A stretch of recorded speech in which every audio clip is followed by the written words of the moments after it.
Just when you thought the world's most comfortable shoe couldn't get any more comfortable, well, it did. Introducing the Allbirds Wool Runner 2, the next-gen version of the legendary shoe that started it all. It's been refined, redesigned, and completely redefined, with more than a dozen upgrades. It delivers comfy all-day wear that's built for bliss, turning your Cloud 9 into a 10. Plus, they're made with sustainability in mind, so you can feel good with each step you take. Added cushioning that delivers a plush ride? Check. An ultra-cozy merino wool upper for a soft fit and feel? Check. Improved durability that offers lasting wear and comfort? Check, check, and check. Lace up a pair and check off next-level comfort too.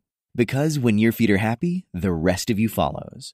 Wherever you're headed, it's easy to keep up the pace when you wear Allbirds. Get yours at allbirds.com and use code FRESH24 to score a free pair of socks with purchase today. That's a free pair of socks with purchase at allbirds.com, code FRESH24.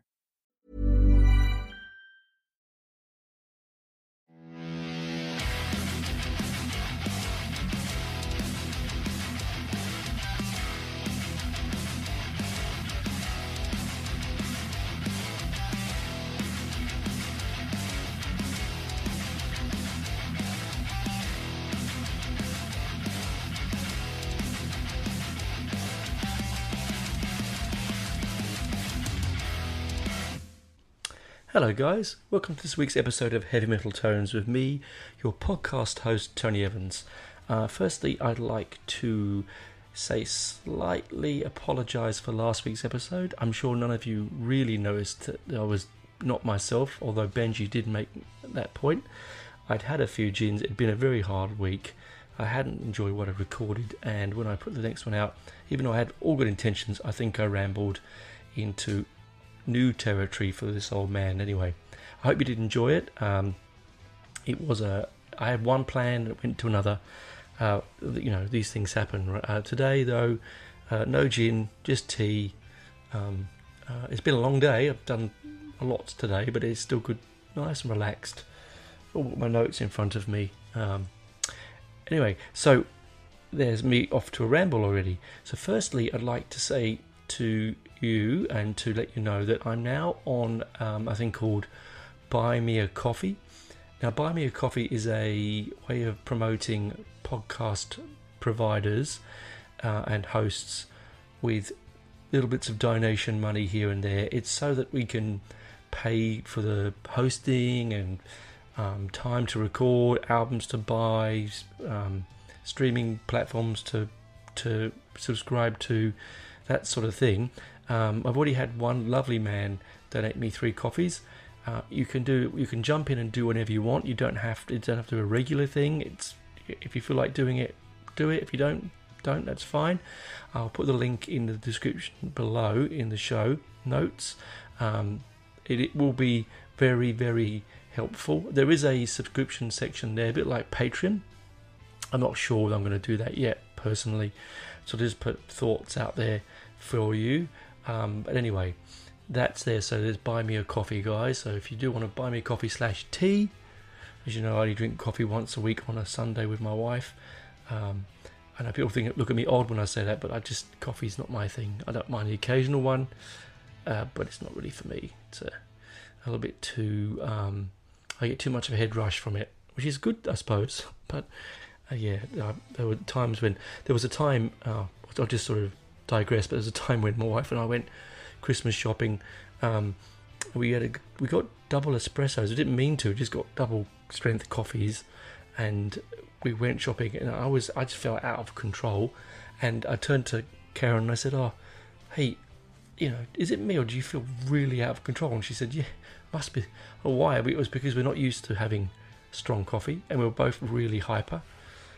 It helped with the Christmas shopping. I know that. Anyway, as a side note, this week's episode is the one of 4. So in February, this is going to be, I was going to leave for another month, for the anniversary of the album. I thought, no, I'm going to do it now. So February is Iron Maiden month in the land of heavy metal tones. Lots of people jumping up and down and shouting and cheering. Others are going, "Oh, not Maiden again." But it's my show, so anyway.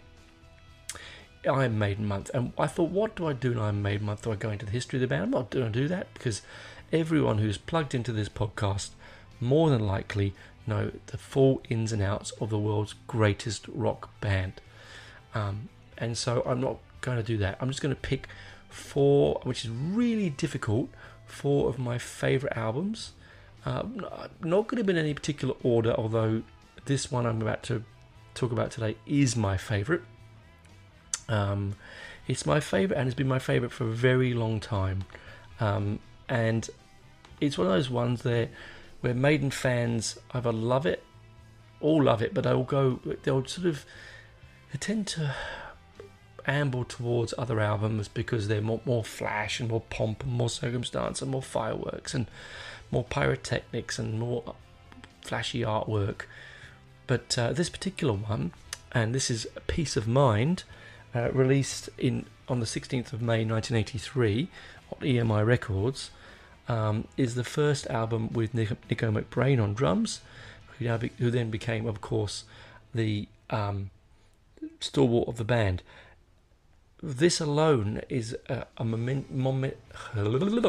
put my teeth in, Tony, monumental occasion, because you have before him, I truly believe, one of the greatest drummers ever to hold a set of sticks. Absolutely, in Clive Burr. There is no drummer on the planet who had as much swing as he did, with as much power and precision at his age. These are not 30, 40-year-old men, 50-year-old men that have been playing for 40 years. These are young boys.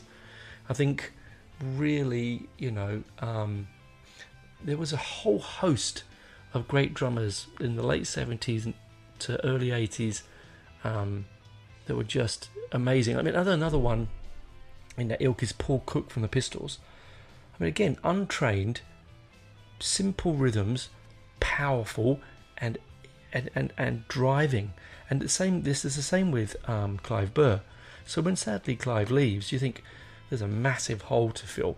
Well, Maiden have been playing and touring in Europe, mainly in France and places that, with a band called Trust, and in that band was Nico. Now they saw Nico, they liked him.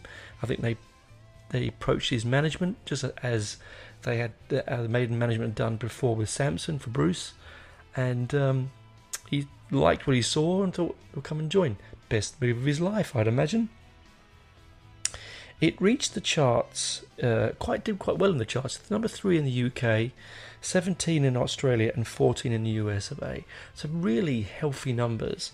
It had 2 singles off it, Flight of Icarus, that got to number 11 in the UK, and The Trooper, which got to number 12.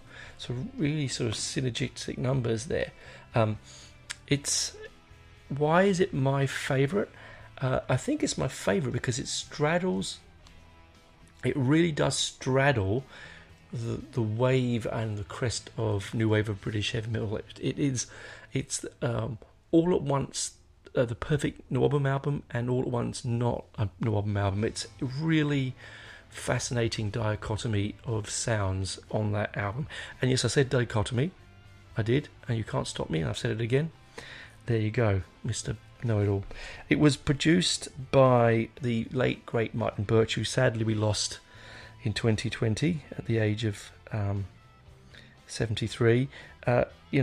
Sadly, what a great producer. I mean, he produced Deep Purple, Rainbow, Sabbath, Whitesnake, just to name a few. 71 he was, sorry, not 73, before you write in and complain. I just looked at my handwriting and couldn't read it. Anyway, Martin Birch, 71, God is your soul, what a great producer. Anyway, so it straddled that sound, and it was important, I think, for me, because it was one of the first albums I ever heard of Maiden. It was the album cover, again, by the fabulous and wonderful notes, Derek Riggs. I knew it was Derek Riggs, but my brain went there.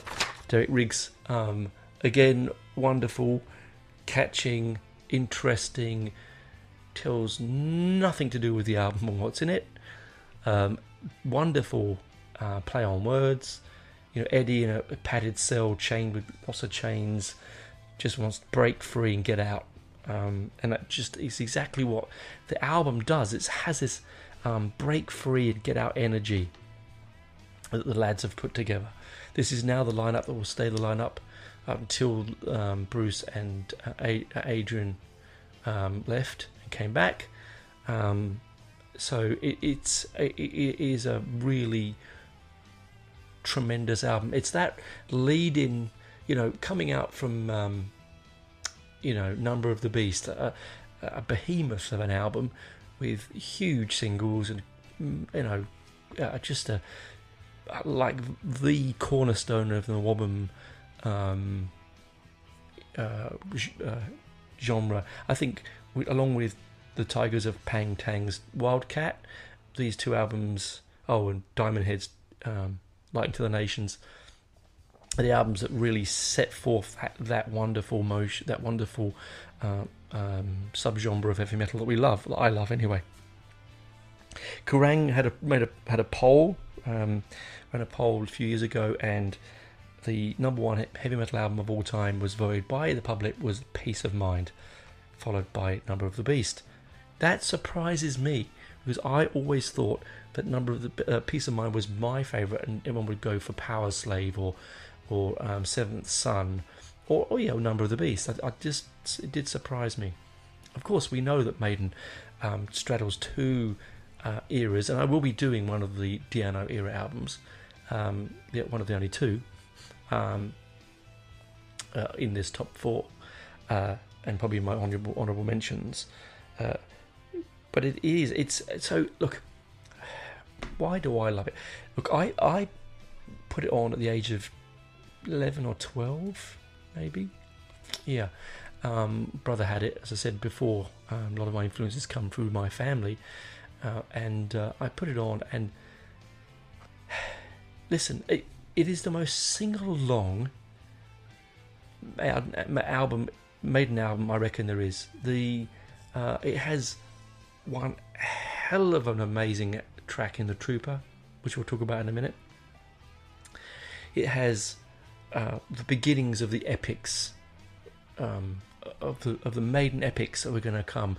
It's that sort of sweet spot, just as you want to feel them breaking into that prog genre that they now, I reckon, own. It wasn't quite there, but it was mythology, and there's science fiction, and there's there's war, everything that that the Steve Harris and the boys love. Steve Harris, of course, wrote most of the songs with the guys. I think he wrote all of them in pairs of people. Of course, that's classic Steve Harris. He's a musical genius. I've talked this before on the show. Those out there who are new to Maiden, and I hope some of you are new to them and listen to this episode and go, okay, I'm going to start there. Just be aware that the beast of Maiden is so diverse and is so multifaceted and so many-faced that unlike, say, the Stones or the big bands that have been around a long time that haven't changed, they didn't change much, whereas Maiden has really, really evolved.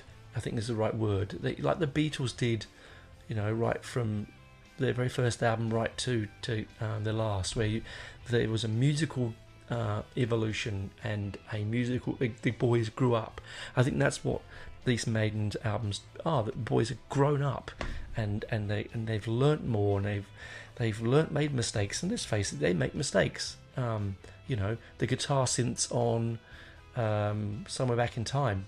We could talk about that another day, but so it's that straddling of that sound. It's not. I think that people say that Number of the Beast was the last great Wobham album. I don't agree.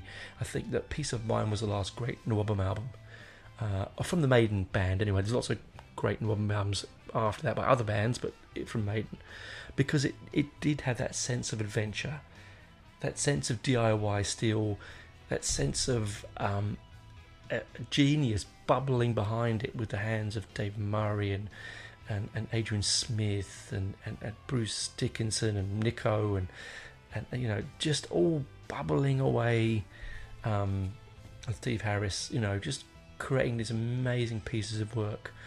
And I honestly think this album is all killer, no filler. I don't think there's a track on this album that I go, oh, you know, I'm not quite sure, I don't know, I'll skip. But I never do. I just don't do it. And I play this album once a month. I have done since I was probably 15 or 16, to be fair. I mean, I went away from it because when I was 11 I listened to that, but I also listened to hip hop and punk and, you know, electronic and all that sort of stuff as you do in the phases of your life. And so I sort of chucked that away for a little while until I rediscovered Maiden when I bought Power Slave on its release, and then I went back and didn't have a copy of it, and so when I bought it on cassette, you know, as you did, because it was cheap and it was easy to transport. Yeah. Anyway, so that's my intro to this wonderful album and this wonderful band. And what we're going to do on the B-side when we come back is we're going to look at track by track of this album, appreciate it a little bit more, and hopefully those that don't like it, we might change their minds. Those that love it might just sing along with me. Anyway, I'll see you on the flip side, guys. See you on the B-side.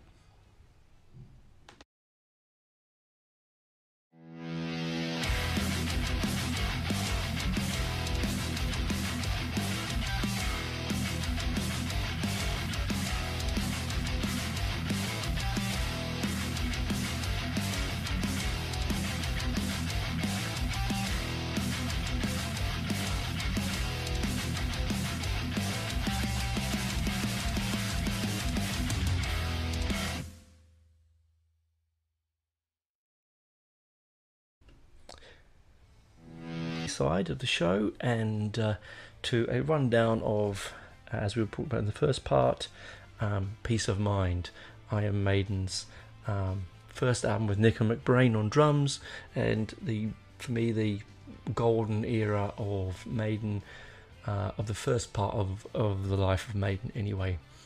Or maybe is it the first part? No, because maybe the second phase.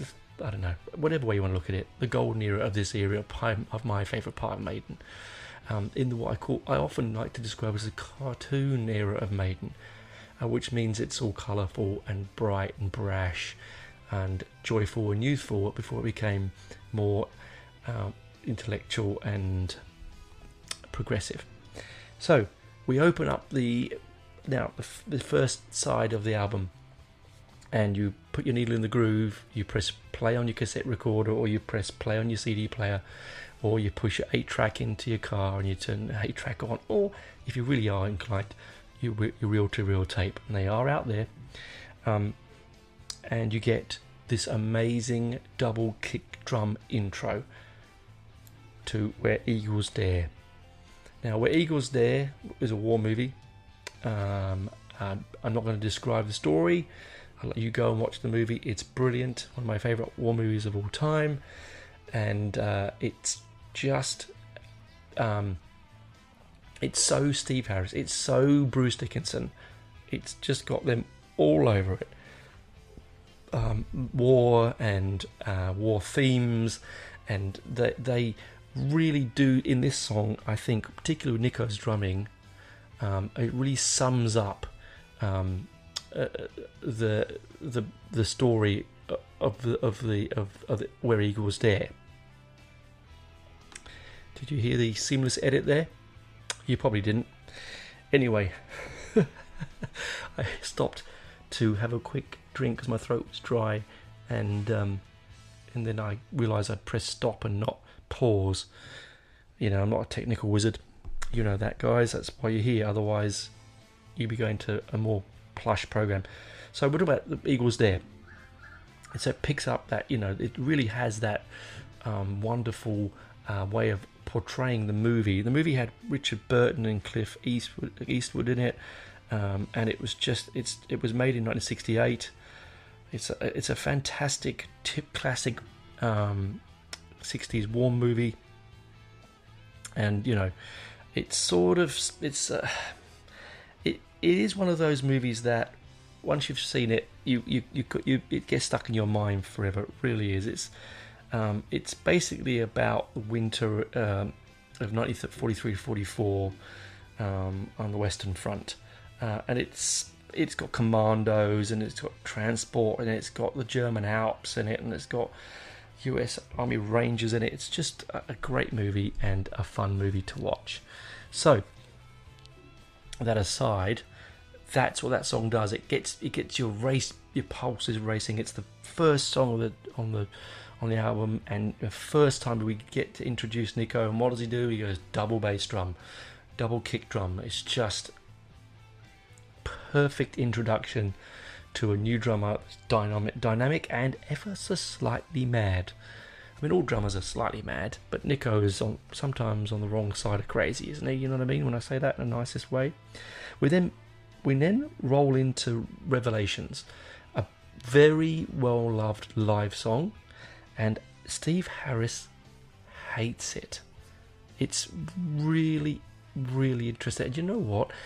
Because of the live album, because of Live After Death, I can't help myself. Every time that plays, the Eagles Dares, where Eagles Dare finishes, I always tend to, in my voice, go, you know, in Bruce's voice, you know, and Revelations, this one, and dun dun dun, and you know, it's biblical. It's again, you know, in life, I always loved school.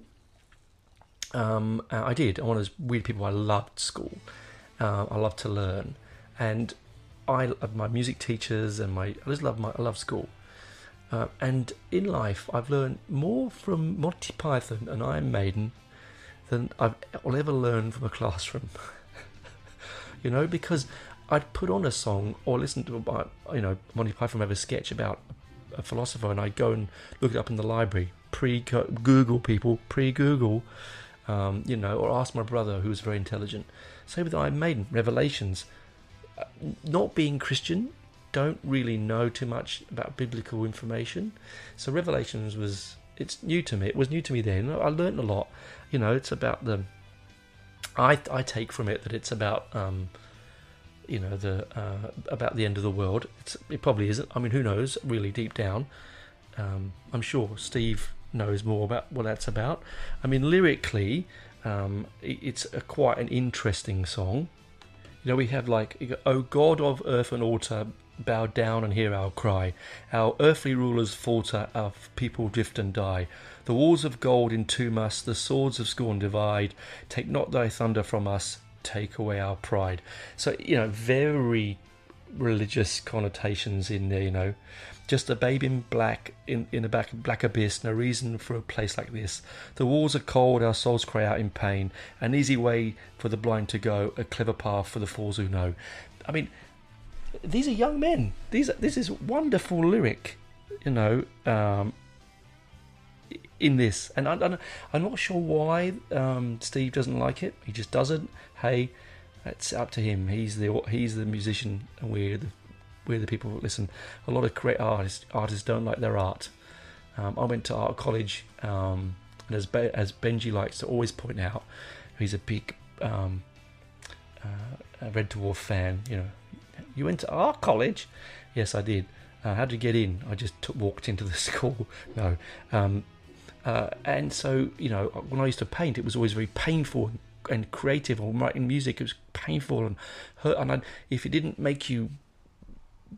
hurt you when you're creating it, I never felt it was you were doing it properly.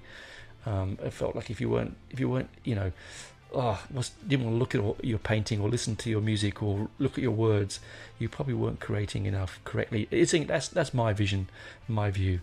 Anyway, that's probably where Steve comes from this.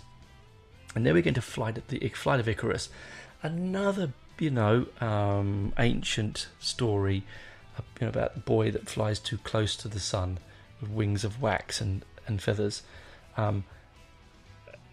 Brilliant live performance. Lyrically, again, I looked it up in a book when I first heard it. I had no idea at the age of 11, 12. Brilliant brilliant. I'm saying brilliant too many times. I'm sorry about that. It's just, this is the way I feel about this album. And Flight of Icarus is actually one of my favourite songs on the album, because it's sort of, again, it's musically, it has the Maiden gallop like all the other songs before it. It's dynamic, it flows, it doesn't hang around. It's like 3 minutes and 48 seconds or something like that. It doesn't try and be 10-minute epic. It's really, it's just, yeah, it is what it is. Of course, it is that middle of the A side song, and so it sort of is trying to pad it a bit. But I think this is, I mean, it's difficult when you're writing an album, you know, or we can sit here and say this song should go there and this song should go there. I mean, I know that when Marillion re-released Clutching at Straws, they put in Going Under on the A side, and I absolutely loathe that song with a passion. John likes it, and he says it because he doesn't know the album that well, and I always skip it, and I always think I would put that song somewhere else. I was going to do it. It's always difficult to write when you're putting running orders down for songs, but it is the middle of the B side, of the A side, sorry, and it's just before a really sing-along final song to the A side, and that's Die With Your Boots On. Now, this is Bruce, I think, at some of his very best. You can't help but you know, sing the lyric, you know, to yourself. It's sort of, I've seen him play it live maybe 4 or 5 times, and Bruce just, I think you can see the smile on his face when he plays it. You know, with lyrics like, yet another prophet of disaster who says this ship is lost, another prophet of disaster leaving you to count the cost. I mean, just fantastic. And no point in asking when it is, no point in asking who's to go, no point in asking what's the game, no point in asking who's to blame. You know, because you're going to die. Who's going to die? Die with your boots on. It's just, again, it's that whole chivalric love that Bruce is a well-known sort of semi-professional. I think he could have fenced for England. I think he was saying, you know, fencer, and so he has that has a fencing feel to it. You know, it has the only thing, the lyric in 13, the beast is rising, the Frenchman did surmise, through earthquakes and starvation the warlord will arise. So of course that's from Nostradamus. Terror, death, destruction pour from the eastern sands, but the truth of all predictions is always in your hands.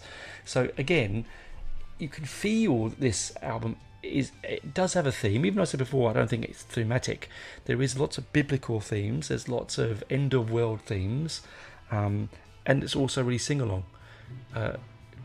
Brilliant. So that side peters out to a wonderful track that is brilliant live. And if you ever see them live, and if you're lucky enough to see them live, and you do get to, and I hope they play that song, there's 2 songs you want them to play. That one, in my opinion.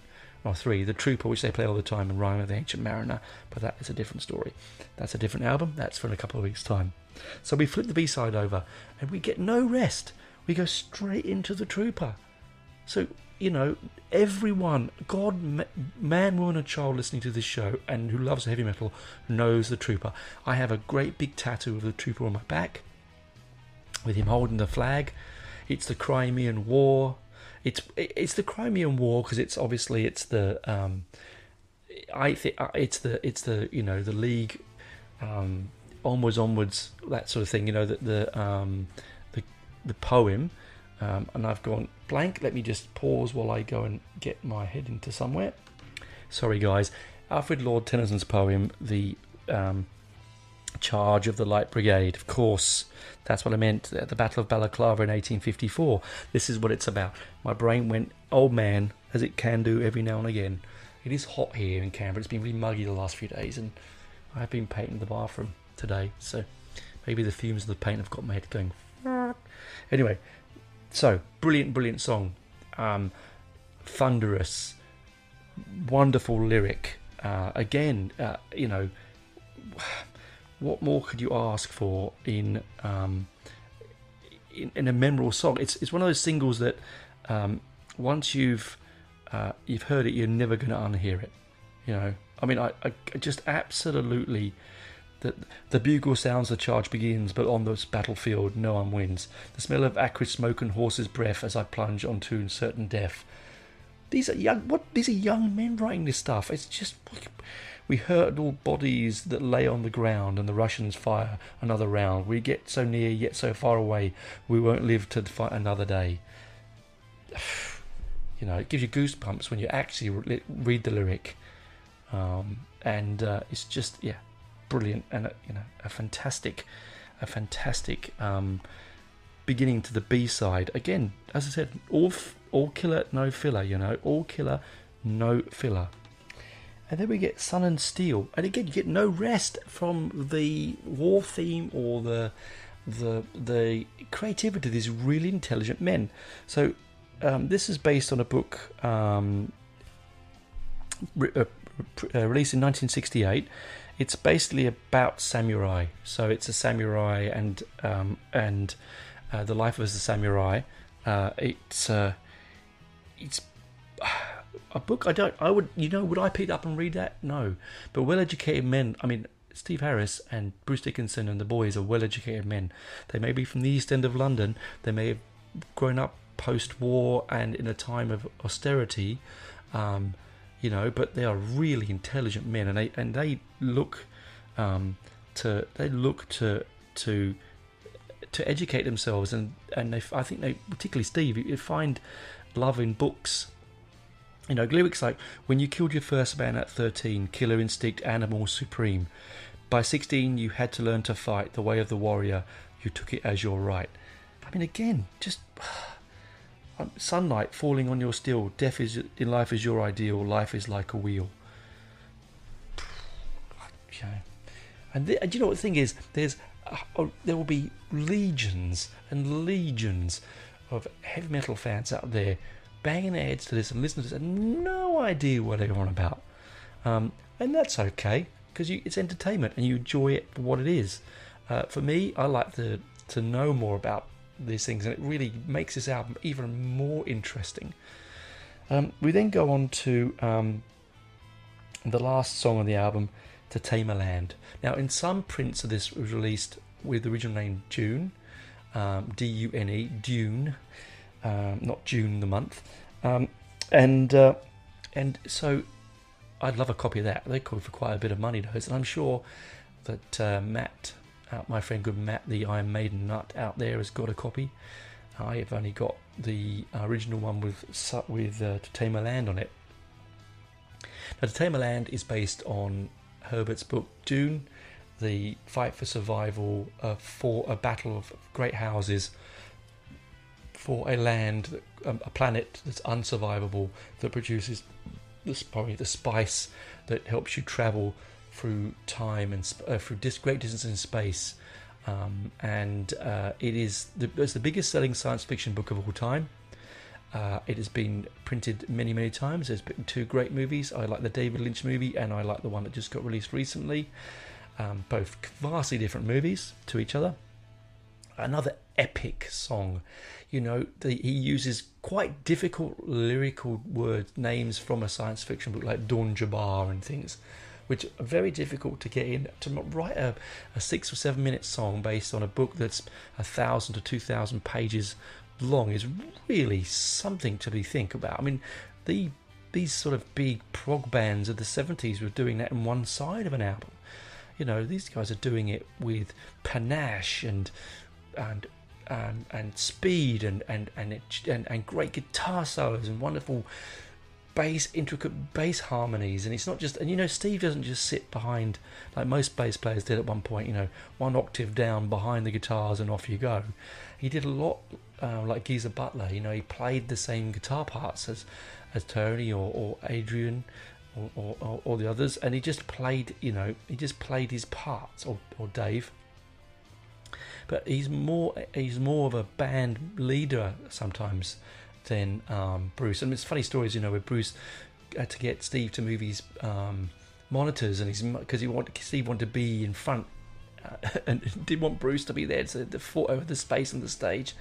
And we all know what Steve holds his bass like a gun, and aims it at the audience, the thrill you get. So Dune ends a great album, and it truly is a 5 out of 5 star album. There is not a moment in it that I regret. I know, as I said before, Steve doesn't like Revelations. I mean, I'm sure out there many of the members of the band have got songs that they don't like from a lot of the albums, but this is I think the last of the great album era albums. It really is. It's sort of DIY ethos. It's colourful, it's comical, it's beautifully paced. It's got a great I think the mix on the album is brilliant. The lineup of songs flows. There's not a moment where it stalls. If it wasn't for the fact the old age you had to flip it over, it would just run straight through from Die With Your Boots On to The Trooper. It is, if you were doing a best of, this would be the album of the early Maiden, or particularly I think it's definitely the first great post Burr album. I think it's the best post Burr album. God rest his soul. I hope he's up there hitting those skins hard with the rest of the guys, with his heroes. So I hope that gets you enthusiastic about this album. Those are on the sort of fringes and not sure, give it a go. You can get it anywhere now. You can get it in special editions. I'd urge you to try and get the non reissue. Just try and hear how the band put it out originally in '83. The reissues are great and they're all cleaned and polished and they've done things to them that they couldn't do back then. But I would try and urge you to listen to that, then listen to the reissues, then listen to the tracks live, and come back and tell me if that's not one of the greatest albums ever made, of the heavy metal genre anyway, of course. So I hope you enjoyed the show. I'm going to go and make myself a nice cup of tea, and we'll see you next week with the next Iron Maiden album. Remember, please like and subscribe. Please jump into Buy Me a Coffee, donate. It'd be great. Help me keep the podcast going. There might be ads in the shows coming up. Acast have sort of reached out and want me to start monetizing. If once I've done that you don't like it, let me know. I'm happy to. If we get too much feedback or a drop off of listeners, I'll take them out, but it will help me. Obviously you can skip through them. I don't care. I skip through mine when I listen to podcasts. But it's just the way the podcast is growing. Again, thank you to all you listeners out there, particularly in America and all the strange little countries around the world. I don't mean that in the bait. What I mean is, I get a listener and it's in Peru, and it just makes my heart sing. It really does. All to the homegrown Aussie listeners, and to all my listeners in the UK and in Europe. Anyway, that's enough from me. Go out, listen to Peace of Mind, and give me your thoughts. Give me your email at heavymetaltones@gmail.com, or just leave a review with what you think. Okay, that's enough of me, guys. Bye for now.